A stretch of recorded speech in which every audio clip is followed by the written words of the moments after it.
कुछ और नहीं है, जाम है ये। नीले गगन के तले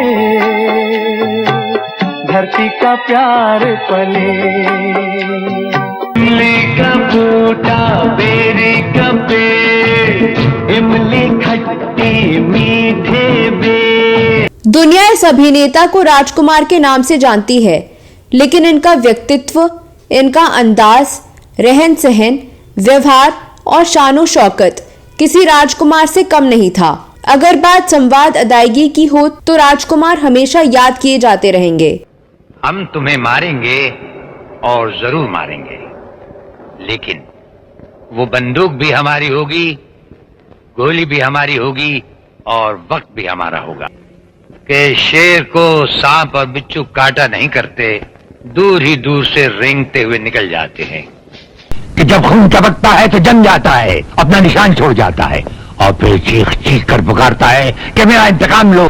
हम आंखों से सुरमा नहीं चुराते, हम आंखें ही चुरा लेते हैं ताकि सुरमा लगाने की नौबत ही ना आए। जब बाकी अभिनेताओं के डायलॉग पर दर्शक तालियां बजाते थे, वैसे समय में राजकुमार के जूते भी दिख जाते थे तो दर्शक तालियों से सिनेमा हॉल गुंजा देते थे। अपने तकिया कलाम जानी से दर्शकों के दिलों में जगह बनाने वाले राजकुमार पर्दे पर जितना बेबाक थे, निजी जीवन में भी उतने ही मुंहफट थे।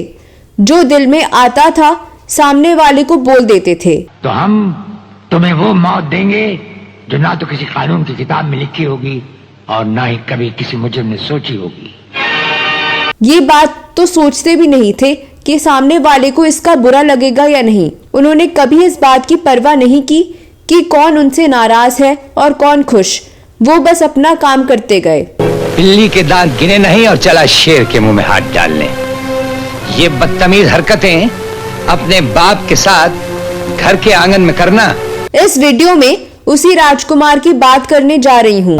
दुनिया की पुरानी आदत है। तो चलिए वीडियो की तरफ। दोस्तों, हिंदी सिनेमा जगत में यूं तो अपने दमदार अभिनय से कई सितारों ने दर्शकों के दिलों पर राज किया, लेकिन एक सितारा ऐसा भी हुआ जिसे सिर्फ दर्शकों ने ही नहीं बल्कि पूरी फिल्म इंडस्ट्री ने भी राजकुमार माना, और वह थे संवाद अदायगी के बेताज बादशाह कुलभूषण पंडित उर्फ राजकुमार। 8 अक्टूबर 1926 को पाकिस्तान के बलूचिस्तान प्रांत में जन्मे राजकुमार स्नातक की पढ़ाई पूरी करने के बाद मुंबई के माहिम थाने में सब इंस्पेक्टर के रूप में नियुक्त हुए थे।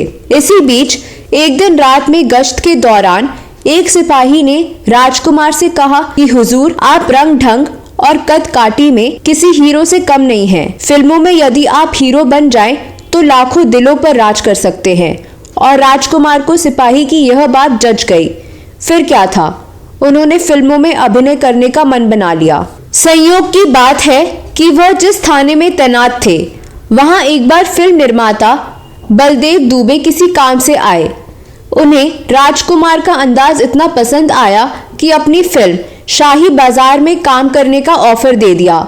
इस ऑफर के बाद फिल्मों में जाने का इनका इरादा पक्का हो गया और उन्होंने सब इंस्पेक्टर की नौकरी से इस्तीफा दे दिया। लेकिन इस फिल्म को बनने में काफी समय लग गया, तो इसी बीच उन्होंने फिल्म रंगीली साइन कर ली। इसलिए राजकुमार की पहली फिल्म रंगीली को ही माना जाता है, जो 1952 में रिलीज हुई। राजकुमार ने मरते दम तक वक्त, नीलकमल, कुदरत, तिरंगा, पुलिस और मुजरिम, सौदागर जैसी कई हिट फिल्मों में काम किया और अपनी बेहतरीन संवाद अदायगी के लिए मशहूर हुए।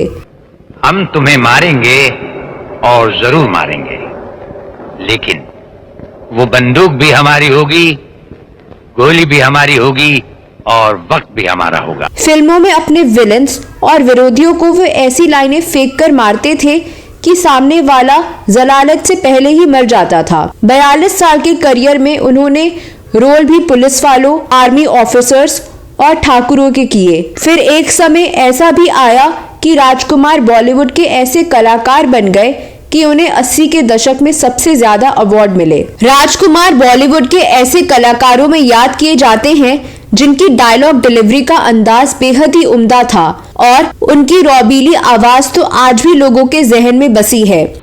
ये हमारा वादा रहा कि तुम्हें भागने के लिए ऐसा मैदान देंगे कि तुम भागते भागते थक जाओगे, लेकिन मैदान खत्म नहीं होगा। अपने शर्तों पर काम करने वाले राजकुमार अपने यूनिक डायलॉग जानी को खास अंदाज में बोलने के लिए मशहूर थे। राजकुमार का व्यक्तित्व काफी शानदार था और वैसे ही शानदार और शान शौकत से वह जीते भी थे। असल जिंदगी में भी वह खुद को किसी राजकुमार से कम नहीं समझते थे। उन्होंने कभी इस बात की परवाह नहीं की कि कौन उनसे नाराज है और कौन खुश। राजकुमार की पहचान एक बड़बोले एक्टर की बन गई थी। इसके पीछे वजह थी बेझिझक किसी को कुछ भी कह देना। हिंदी फिल्म इंडस्ट्री के लोग उन्हें एक अहंकारी कलाकार मानते थे, इसलिए उनकी लिस्ट में दोस्त कम दुश्मन ज्यादा रहे। फिल्म इंडस्ट्री के दिग्गज अभिनेता दिलीप कुमार से उनकी दुश्मनी जग जाहिर है, जो फिल्म सौदागर में खत्म हुई। राजकुमार के गुस्से का शिकार एक बार बॉलीवुड के दबंग खान सलमान खान भी हो चुके हैं।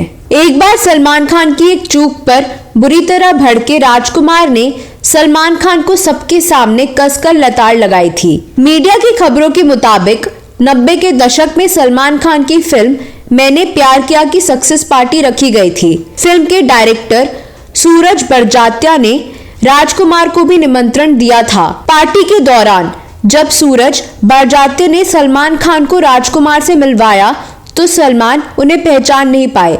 उन्होंने पूछा, आप कौन? यह सुनकर राजकुमार आपे से बाहर हो गए।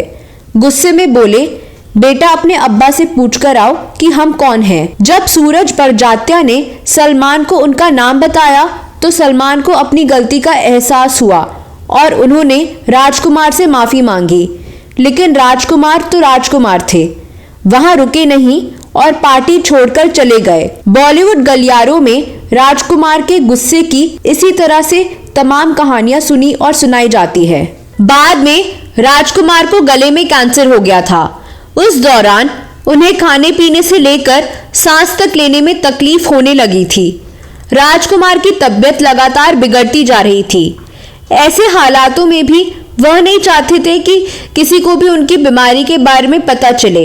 यह बात सिर्फ उनके परिवार वालों को पता थी। गले में कैंसर के चलते राजकुमार की तबीयत लगातार बिगड़ती जा रही थी और 3 जुलाई 1996 को राजकुमार ने दुनिया को अलविदा कह दिया। उनके खास अभिनय को देखते हुए लाखों करोड़ों लोग उनकी एक झलक पाने के लिए बेताब रहते थे। लेकिन राजकुमार की मौत के बाद उनके परिवारजनों की मौजूदगी में और कुछ खास लोगों के सामने उनका अंतिम संस्कार गुपचुप तरीके से कर दिया था। उनके फैंस को भी इसकी जानकारी नहीं दी गई। उनके अंतिम संस्कार के समय सिर्फ परिवार के चंद लोग ही मौजूद हुए थे। उनके फैंस इस बात को नहीं जान पाए आखिर राजकुमार का अंतिम संस्कार इतने गुपचुप तरीके से क्यों किया गया। उनकी मशहूर फिल्म तिरंगा के निर्देशक मेहुल कुमार ने एक बार इसके पीछे की वजह बताई थी। दरअसल राजकुमार ने ही मेहुल कुमार को बताया था कि उनकी अंतिम यात्रा में कोई शामिल नहीं होगा। वह नहीं चाहते थे कि उनका अंतिम संस्कार एक मजाक बनकर रह जाए। एक इंटरव्यू में मेहुल कुमार ने इसके बारे में जिक्र करते हुए कहा था कि मेरी फिल्म मरते दम तक में वह अपनी मौत का सीन फिल्मा रहे थे। इस फिल्म में उनकी शमशान यात्रा जब निकली और उन्हें गाड़ी में सुलाया गया, तब मैंने एक फूल माला उन्हें अपने हाथों से पहनाया तो मुझसे उन्होंने कहा कि जानी अभी पहना लो हार, जब जाएंगे तो आपको पता भी नहीं चलेगा कि हम कब गए। उस समय तो मैंने ज्यादा कुछ रिएक्ट नहीं किया, लेकिन शूटिंग खत्म हुई तो रात को मैंने उनसे पूछा था कि उन्होंने ऐसा क्यों कहा। मेहुल कुमार ने आगे बताया था कि राजकुमार ने तब कहा था कि जानी तुमको मालूम नहीं है, शमशान यात्रा को लोग तमाशा बना देते हैं। अच्छे अच्छे सफेद कपड़े पहनकर आएंगे लोग, फिर मीडिया वाले इतने आते हैं। एक मरे हुए आदमी को रिस्पेक्ट देने के बजाय उसे एक मजाक तमाशा बना दिया जाता है। मेरी शमशान यात्रा मेरा पारिवारिक मामला है, उसमें मेरे परिवार के सिवा कोई नहीं होगा। और मौत के बाद राजकुमार ने अपनी बात साबित भी की। उनकी कोई शमशान यात्रा नहीं निकली थी और आज भी किसी को यह नहीं पता कि उनका अंतिम संस्कार कैसे और कहां हुआ। फिल्मी दुनिया के सरताज अभिनेता राजकुमार तो हमें छोड़कर चले गए, लेकिन राजकुमार की एक्टिंग स्टाइल, उनके सफेद जूते और उनके डायलॉग आज तक दर्शकों के जहन में जिंदा हैं। आप भूल तो नहीं गए राजकुमार के सुपरहिट डायलॉग जो हिंदी सिनेमा में हमेशा के लिए अमर हो गए। उस माल को हजम करने के लिए फौलाद का पेट चाहिए। हम उस भेड़िए के हलक में एक ही उंगली डालकर उसके हलक से अपना माल खींच निकालेंगे। हम तुम्हें मारेंगे और जरूर मारेंगे, लेकिन वो बंदूक भी हमारी होगी, गोली भी हमारी होगी और वक्त भी हमारा होगा। डीके, ये पेटी हमने भेजी है। इसे तुम्हारे आदमी ले जाना भूल गए थे। इसकी कीमत सिर्फ 25 लाख रुपए है। राणा, मैं तेरी पूजा करोगे कि शेर को सांप और बिच्छू काटा नहीं करते, दूर ही दूर से रेंगते हुए निकल